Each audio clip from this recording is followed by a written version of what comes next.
मैं doctor Lovelesh Kumar, Allahabad degree college, department of political science. आज की हम वीडियो क्लास में बीए पार्ट 2 की वेस्टर्न पॉलिटिकल थॉट में मैकियावेली के संबंध में चर्चा करेंगे। हम यहाँ यह देखेंगे कि ये पश्चात राजनीतिक विचारक जो यूरोपीय राजनीतिक दार्शनिक था, उसने मानव स्वभाव की किस प्रकार से व्याख्या किया है।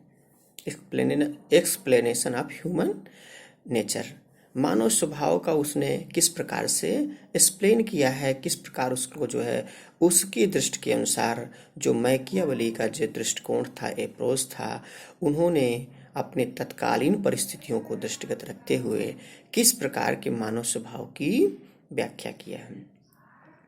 तो कभी कभी इसमें बीए पार्ट 2 में प्रश्न ये भी बन जाते हैं कि मैकियावेली के मानव स्वभाव की जो है आलोचनात्मक व्याख्या कीजिए, आलोचनात्मक समीक्षा कीजिए, ऐसे प्रश्न आ सकते हैं। तो जब मानव स्वभाव की या ह्यूमन नेचर की बात होती है तो मैकियावेली, जैसे हमने इससे पहले भी बताया, या मैकियावेली की बात हो या किसी राजनीतिक चिंतक या किसी व्यक्ति की बात हो, तो उसके जो परिस्थितियां होती हैं उसका निस्संदेह उस पर जो है प्रभाव पड़ता है। तो ये अगर हम देखें तो जिस प्रकार से प्रत्येक व्यक्ति पर उसके वातावरण का प्रभाव पड़ता है, तो निस्संदेह मैकियावेली पर यही प्रभाव दृष्टिगोचर होता है। क्योंकि मैकियावेली ने उस समय की तत्कालीन इटली की जो दुर्दशा देखी थी, इटली जो है कई राज्यों में बटा था, नेपल्स है, मिलान है, फ्लोरेंस है, और उसके अन्य 2-3 और स्टेट थे, अतः 5 स्टेट थे जो है। और मैकियावेली खुद उस इटली के जो है फ्लोरेंस नगर का निवासी था। उसने उस राज्य की क्या कंडीशन थी, उस कंडीशन को दृष्टिगत रखते हुए उस राज्य में जब वो एक जो है राजदूत के एम्बेसडर के रूप में सर्विस दे रहा था, सेवाएं दे रहा था राजा के यहाँ, तो उसने किन किन चीज़ों को जो है फेस किया। भाई, जब तक उन चीज़ों को कोई फेस नहीं करेगा तब तक एक्चुअली रियलाइजेशन नहीं कर पाता है।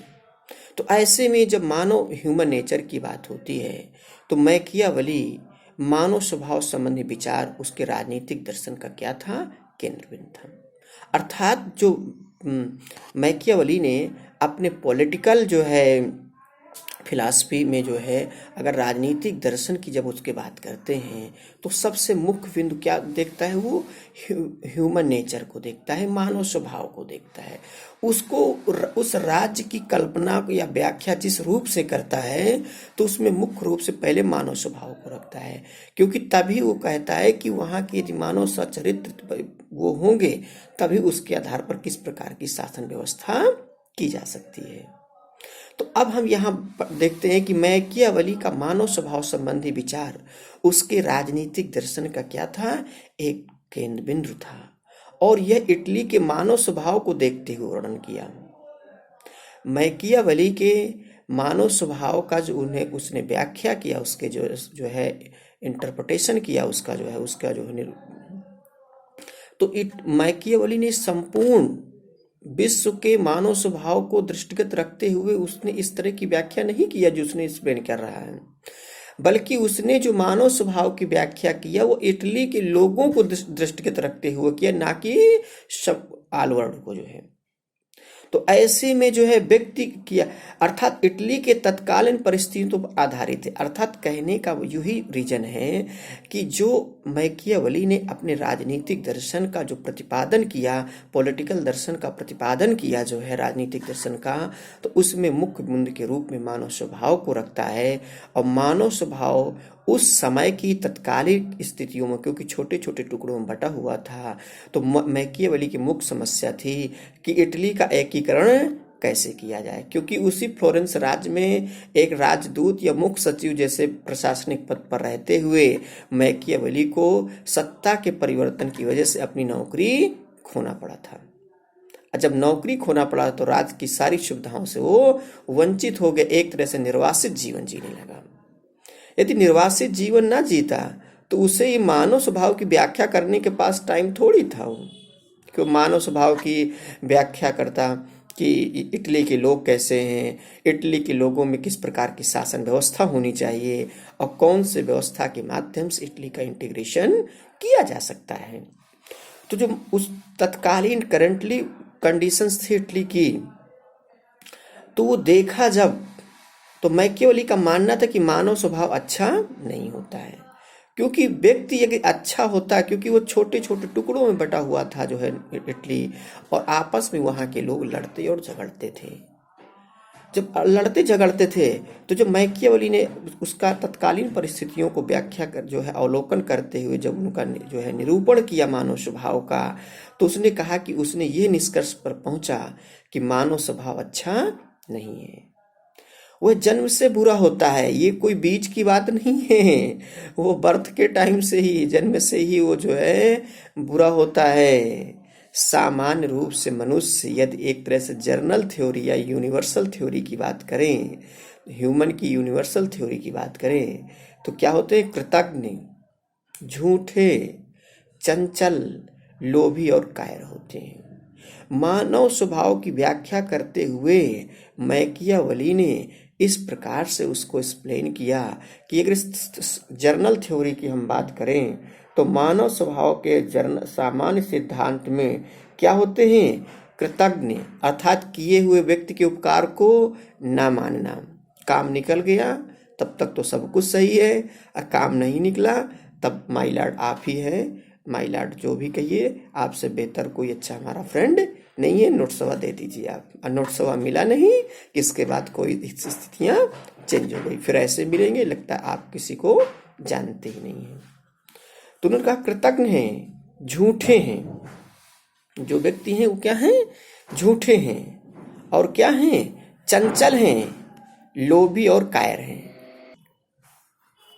इस प्रकार मैकियावेली जो है अपने मानव स्वभाव को सामान्य रूप से जो एक तरह से जो है डिक्लेरेशन जो है करने के लिए जो है उसने कहा कि जो मनुष्य हैं सामान्य रूप से कृतज्ञ होते हैं, अर्थात किए गए किसी व्यक्ति के उपकार को नहीं मानते हैं कि कितना हमारे लिए किसी भी इमरजेंसी में हमारे काम आया है। कहते कि झूठे हैं, अपने किसी भी स्वार्थ सिद्ध के लिए किसी भी हद तक जा सकते हैं, झूठे हैं। चंचल हैं, इनके इस मन को क्या स्थिरता नहीं, स्टेबिलिटी नहीं है। कोई भी व्यक्ति कहिए हैं वो अपने स्थितियों के लिए किसी भी दशा में अपने आप को चेंज कर लेते हैं। लोभी और कायर हैं, लोभी अपने स्वार्थ के लिए किसी की समृद्धि को देखकर या किसी अन्य अपनी आवश्यकताओं से जुड़ी हुई वस्तुओं को देख करके उनके मन में ऐसे लालच उत्पन्न होता है, और कायर होते हैं। उन्होंने मानव स्वभाव को कायर भी बताया, और ये जो सारी व्याख्या किया मैकियावेली ने, तो ये केवल इटली के जो है दृष्टिकोण में को रखते हुए ही वो मानव स्वभाव की व्याख्या किया है। यह एक मैकियावेली का यह दृष्टिकोण संपूर्ण मानवता पर या संपूर्ण विश्व के लोगों पर लागू नहीं होता।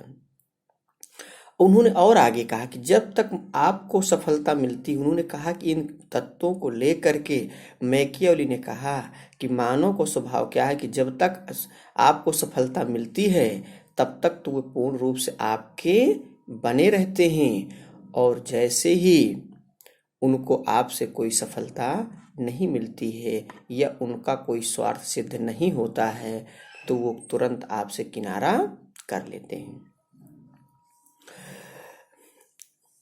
और जब तक उनका आपसे स्वार्थ सिद्ध होता है तो तब तक तो ये है कि उनसे बेहतर आपका कोई मित्र है ही नहीं, ये पहचान कर पाना मुश्किल होता है।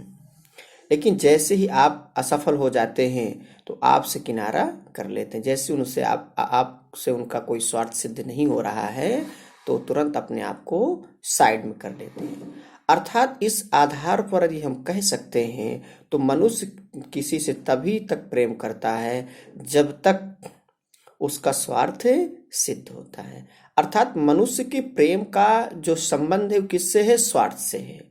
उस मैकियावेली यही दर्शाना चाहते हैं कि मनुष्य किसी व्यक्ति से, अन्य व्यक्ति से, एक व्यक्ति या दूसरे व्यक्ति से इस प्रेम तभी करता है जब तक उसका स्वार्थ सिद्ध होता है। निष्पक्ष भाव से नहीं कह सकते कि स्थित प्रज्ञ की जो है, जैसे भगवान श्री कृष्ण ने गीता में कहा है कि स्थित प्रज्ञ अर्थात अपने और पराये का कोई भेद नहीं कर पाना, ऐसी स्थिति यहाँ पर नहीं है। वो प्रेम का रूप या लव का रूप या जो उसका जो नेचर है, उसकी प्रकृति है, वो तभी तक आपको दृष्टिगोचर होती है, दिखाई देती है कि जब तक उसका स्वार्थ सिद्ध हो रहा है।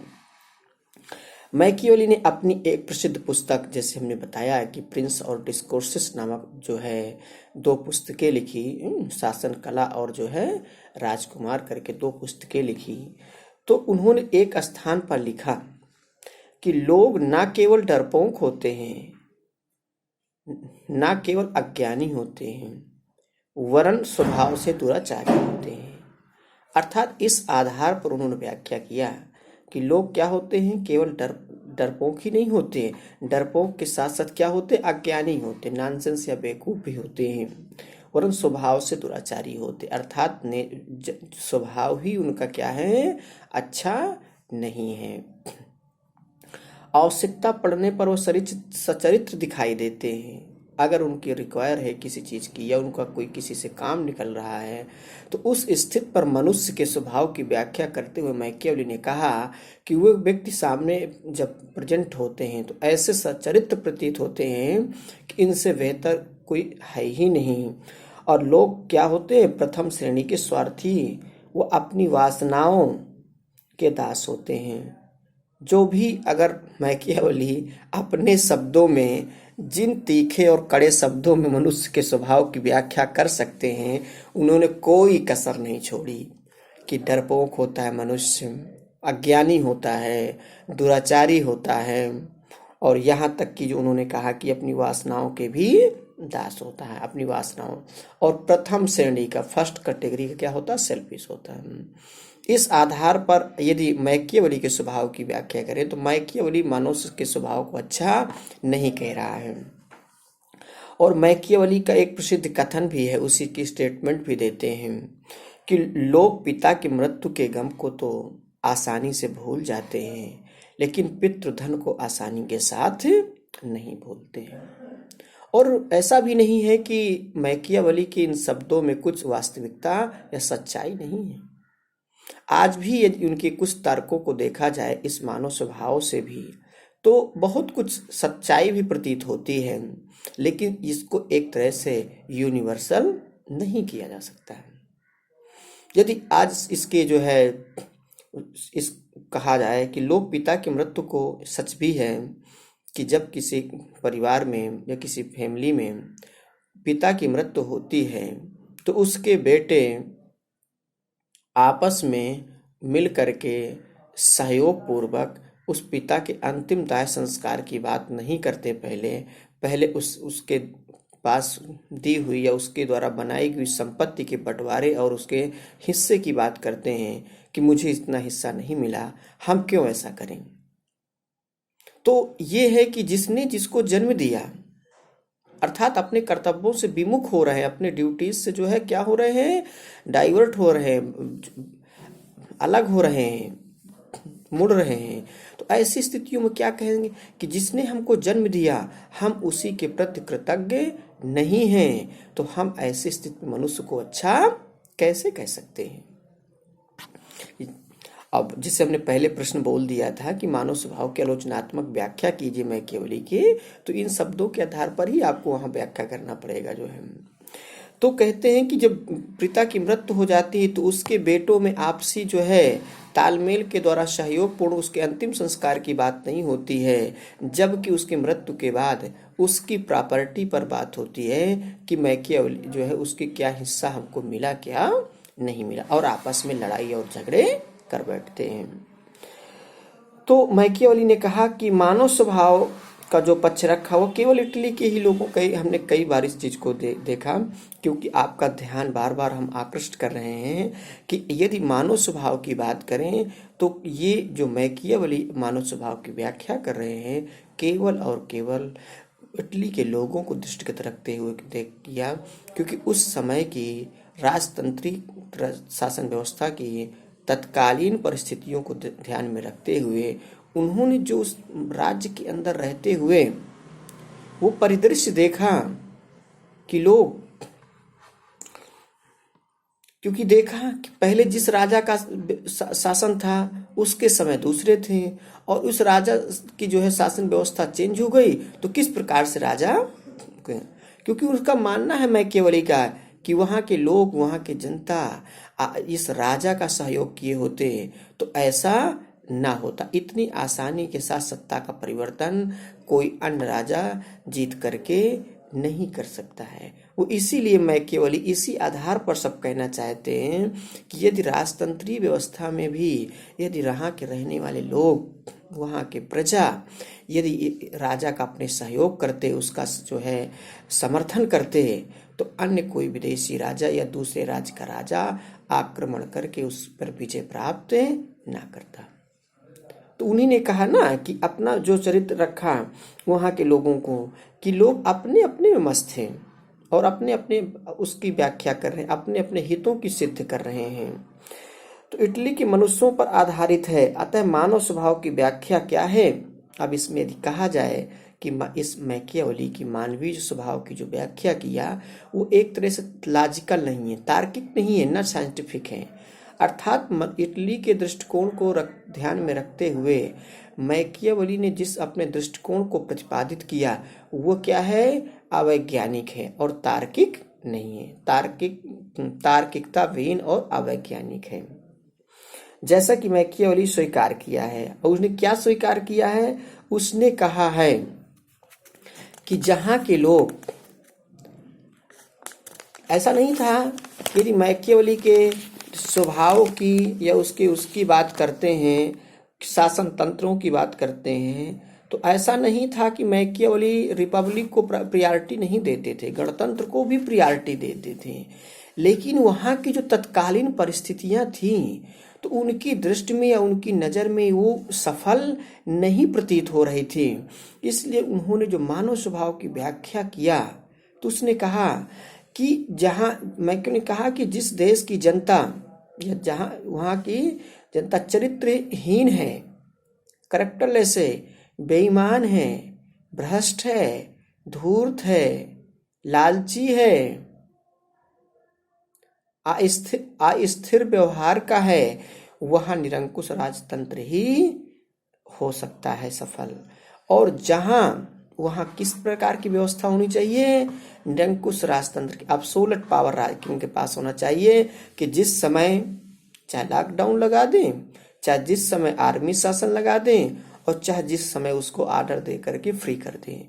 अर्थात जो राजा चाहे, जैसी परिस्थितियां हों, क्योंकि यदि राज्य के नाम पर, स्वतंत्रता के नाम पर यदि कुछ लोग राज्य की व्यवस्था को डिस्टरबेंस करेंगे, ये अन्य लोगों के स्वतंत्रता को बाधित करेंगे, तो राज्य उस तत्कालीन परिस्थितियों को दृष्टिगत रखते हुए किसी भी प्रकार का निर्णय लेने के लिए स्वतंत्र होना चाहिए, क्योंकि तभी राज्य की सुरक्षा कायम हो सकती है। क्योंकि यदि राज्य के पास इस तरह के पावर नहीं होगी तो राज्य में अशांति होगी और वहाँ का राज्य जो है या वहाँ की शासन व्यवस्था अच्छे तरीके से नहीं चल पाएगी। और कहते हैं मैकियावेली कि जिस देश की जनता चरित्रवान होती है, कर्तव्य परायण होती, ड्यूटीज को अपने जानती है कि हमें क्या करना है और क्या नहीं करना है, ईमानदार हैं, और इस आधार पर कहते हैं कि वहाँ गणतंत्र सफल होगा। भाई हमको पता है कि पड़ोसी हमारा पढ़ रहा है तो हमको तेज आवाज से जो है इस तेज आवाज का माइक लगाकर वहाँ म्यूजिक सुनने की कोई ज़रूरत नहीं। अगर म्यूजिक सुनना भी चाहते हैं तो आप एयरफोन या लीड लगा करके भी उसका जो है आनंद उठा सकते हैं। तो ये क्या है, आपके कर्तव्य हैं, क्योंकि भाई अगर हम खुद स्वतंत्र रहना चाहते हैं तो हम दूसरों को भी स्वतंत्र रहने दें। यदि आप अपने इन कर्तव्यों का निर्वहन करना नहीं जानते, आप अपने इन कर्तव्यों का पालन नहीं करते हैं, तब इस प्रकार के लोग यदि वहाँ नहीं होंगे तो आप क्या हैं, वहाँ गणतंत्र की कल्पना नहीं कर सकते हैं। जहाँ के लोग चरित्रवान, कर्तव्यपरायण, ईमानदार, सहानुभूति पूर्वक रहने वाले शांत प्रिय लोग होंगे, वहीं पर ही लोकतंत्र या गणतंत्र संभव है। गणतंत्र का वहां से होता है कि जहां का राज्य अध्यक्ष अर्थात हेड ऑफ स्टेट वंशागत ना हो करके एक लोकतांत्रिक प्रक्रिया द्वारा जनता द्वारा निर्वाचित किया गया हो, अर्थात वहां के लोगों ने उसका चयन किया हो प्रत्यक्ष अथवा अप्रत्यक्ष विधि द्वारा, उसे कहते हैं गणतंत्र। तो हमने भी गणतंत्र की व्यवस्था कहाँ से ली? अपने संविधान में फ्रांस से लिए, फ्रांसीसी गणतंत्र को चुना है ना। इस तरह अगर शब्दों को तोड़ करके समझे तो गण माने लोक, तंत्र माने व्यवस्था, एक ऐसी व्यवस्था जो लोगों के द्वारा मिलकर बनाई गई हो, ठीक है। तो वही गणतंत्र, अर्थात उसका अर्थ ये है कि वहाँ का राज्याध्यक्ष हेड ऑफ स्टेट जो होगा वहाँ के लोगों द्वारा चुना गया होगा, निर्वाचित होगा, वहाँ का वंशानुगत नहीं होगा।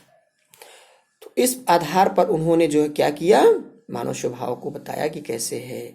और मैकियावेली ने यह निष्कर्ष निकाला कि इटली की जनता चरित्रहीन है, इटली की जनता चरित्रहीन है, अज्ञानी है, डरपोक है, लालची है, बेईमान और धूर्त है, ऐसी और दलबंदी से क्या है, युक्त है। कभी इस राजा के पक्ष में अपना समर्थन देते हैं, कभी उस राजा के पक्ष में अपना समर्थन देते हैं, और आपस में क्या है, गुटों का निर्माण करके आपस में संघर्ष को जन्म देते हैं। तो इटली में केवल अगर बात की जाए, अगर इस आधार पर इटली में बात की जाए जिस प्रकार मानव स्वभाव की व्याख्या मैकियावेली करते हैं, तो वो कहते हैं कि केवल और केवल ओनली वन जो है निरंकुश राजतंत्र ही इटली में सफल हो सकता है, और इसके अलावा कोई विकल्प नहीं है।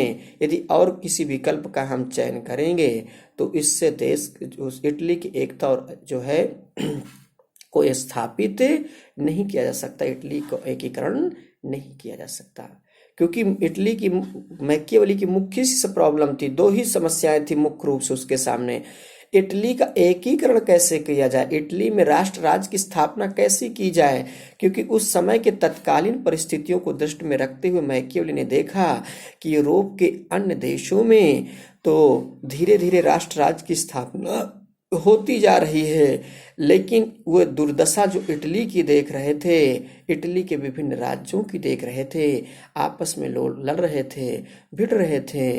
अब ये उसका एक मुख्य समस्या ये होती है, किसी भी देश का कोई शिक्षित और समझदार नागरिक जब होगा, वो आज भी इस चर्चा करते हैं कि सरकार की क्या नीतियां हैं, सरकार को किस प्रकार से काम करना चाहिए, कैसे अपने यहाँ के लोगों को उसको जो है पर्सनालिटी डेवलप करना चाहिए, उसको किस प्रकार को यहाँ माहौल क्रिएट करना चाहिए, ये आज भी लोग सोचते हैं। मेरा मानना है और मेरा विश्वास है कि किसी भी देश में यदि इस तरह के लोग होंगे तो स्वाभाविक है वहाँ की चिंता उनकी वाजिब है। तो ये केवल निरंकुश राजतंत्र की वहाँ वकालत करते हैं।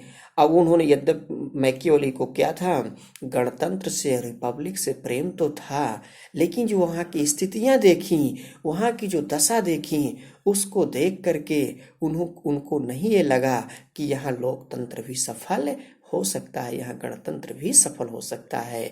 इसलिए उन्होंने कहा कि नहीं, क्योंकि है ना, कभी कभी जब कहते ना कि लोग प्रेम की अपेक्षा भय की भाषा जल्दी समझते हैं, मैकियावेली खुद कहते हैं। इसीलिए शक्ति के अर्जन, परिरक्षण और समृद्धि की बात करते हैं कि राजा को इतना शक्तिशाली होना चाहिए और शक्ति को बनाए रखना चाहिए, और शक्ति की समृद्धि अथवा उसको बढ़ाने के लिए हमेशा प्रयत्नरत रहना चाहिए। क्योंकि लोग, वो मैकियावेली कहता है कि लोग प्रेम की अपेक्षा भय की भाषा जल्दी समझते हैं। आप लोगों को ही देख लीजिए, छात्रों में भी व्यवहार में ऐसे होता है कि ये घर के मम्मी किसी को कहे बेटा ये काम कर लो तो कोई सुनने वाला नहीं है, ठीक है कर लेंगे, हो जाएगा। यदि उसी बात पर हम देखते हैं कि फादर ने या पिताजी ने कोई आदेश किया कि बेटा इसको कर लो, जी सर अभी कर रहे हैं, जी पापा अभी कर रहे हैं, तो उनको पता है कि मम्मी के आर्डर को ना फॉलो करने से हमको क्या रिजल्ट आएगा, और पिताजी के यदि आदेश का उल्लंघन हुआ तो पता है कि क्या स्थिति बदल सकती है, उसको खुद आकलन नहीं होता, तो तुरंत उस आदेश का पालन किया जाता है। तभी कहते हैं मैकियावेली कि लोग प्रेम की अपेक्षा भय की भाषा जल्दी समझते हैं। तो इस आधार पर जो है उन्होंने मानव स्वभाव की व्याख्या किया और उन्होंने जिस अपने जो जो भी अपने विचार दिए तो यह केवल वहाँ के लोगों को दृष्टिगत रखते ही विचार रखा जो है, ठीक है। और हम ये मानव स्वभाव की व्याख्या इस आधार पर एक विस्तृत प्रश्न के जो है बेस पे इसको हम लिख सकते हैं। भाई उसमें क्या है कि आप लिखिए प्रश्न को तो पहले उसके कंसेप्ट या अवधारणा को समझिए। जब तक उस तत्कालीन परिस्थितियों उसको नहीं समझ पाएंगे तब तक उस किसी भी विचारक के विचारों को मूलभूत रूप से समझने में आपको अवश्य कठिनाई महसूस होगी।